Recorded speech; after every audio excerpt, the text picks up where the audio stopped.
Hello, നാട്ടിലെ വിശേഷങ്ങളൊക്കെ കഴിഞ്ഞു. ഇനിയിപ്പോൾ കാസർഗോട്ടേക്ക് മടങ്ങാനുള്ള കാര്യം ഞാൻ പറഞ്ഞിട്ടുണ്ടായിരുന്നു. ഇപ്പോൾ ഇങ്ങോട്ടാണ് പോകുന്നത് വെച്ചിട്ടുണ്ടെങ്കിൽ മല്ലത്തുത്സവത്തിൻ്റെ മെയിൻ ഹൈലൈറ്റ് ആയിട്ടുള്ള കട്ടയ്ക്ക് ദേവൻ വരുന്ന കാണാൻ വേണ്ടിയിട്ടാട്ടോ.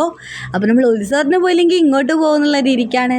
ഇതിൻ്റെ ഏറ്റവും വലിയ വാർത്ത എന്ന് വെച്ചാൽ നമ്മൾ നടന്നിട്ടാണ് പോവുക. എനിക്ക് ഭയങ്കര ഇഷ്ടമാണ്. അല്ലെങ്കിൽ വൈബാണ് കേട്ടോ. എല്ലാവരും ഇങ്ങനെ നടന്നിട്ട് പോകും, ഭയങ്കര രസമാണ്. അപ്പോൾ കൊല്ലത്തിലൊരിക്കലല്ലേ, അപ്പോൾ നമ്മളെല്ലാവരും എന്തായാലും എല്ലാ കൊല്ലം പോകും.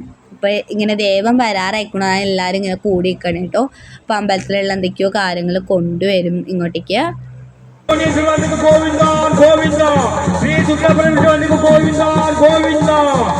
കണ്ടില്ലേ, ഇതുപോലെ ഇങ്ങനെ ഗോവിന്ദ എന്നൊക്കെ വിളിച്ചിട്ട് ഇങ്ങനെ വരവേൽക്കും. എന്നിട്ട് നമ്മളെ ദൈവത്തിനെ കോവിലിൽ വെച്ചിട്ട് കുറേ പൂജയും കാര്യങ്ങളൊക്കെ ഉണ്ട് കേട്ടോ. അപ്പോഴേക്കും നമ്മുടെ അടിപൊളിയായി വെടിയും തുടങ്ങിയിരിക്കണു. ആദ്യത്തെ പാർട്ടൊന്നും എനിക്ക് വീഡിയോ എടുക്കാൻ പറ്റിയില്ല, പേടി കൊണ്ടൊന്നുമല്ല, എന്നാലും എവിടേക്ക് എന്തൊക്കെയോ ഒരു തകരാറ് പോലെ. എന്നാൽ ഞാൻ ഉണ്ണി എല്ലാ കാര്യത്തിലും ഒറ്റ ഗണത്തിലെന്ന് പറയുന്ന പോലെ തന്നെ ഉണ്ണിക്കുട്ടിനെ ഇവിടെ നല്ല അടിപൊളിയായി പേടിച്ചുകൊണ്ടിരിക്കുക കേട്ടോ ഉള്ളത്.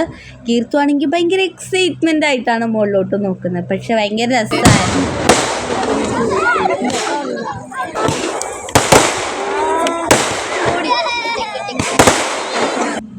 ആഹാ, വെടി കഴിഞ്ഞപ്പോഴേക്കും ഇതാ ടപ്പേന്ന് പറഞ്ഞ് മാലപ്പടക്കം പൊട്ടി, പിന്നെ ഒന്നും അറിഞ്ഞില്ല.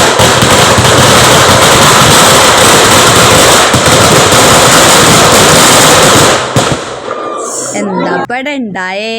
അപ്പം ശരി, ഐസ്ക്രീം ഇല്ലാണ്ട് എന്താ കാര്യമല്ല, ഐസ്ക്രീമും കഴിച്ചുകൊണ്ട് വീട്ടിലേക്ക് നടക്കുക തന്നെ.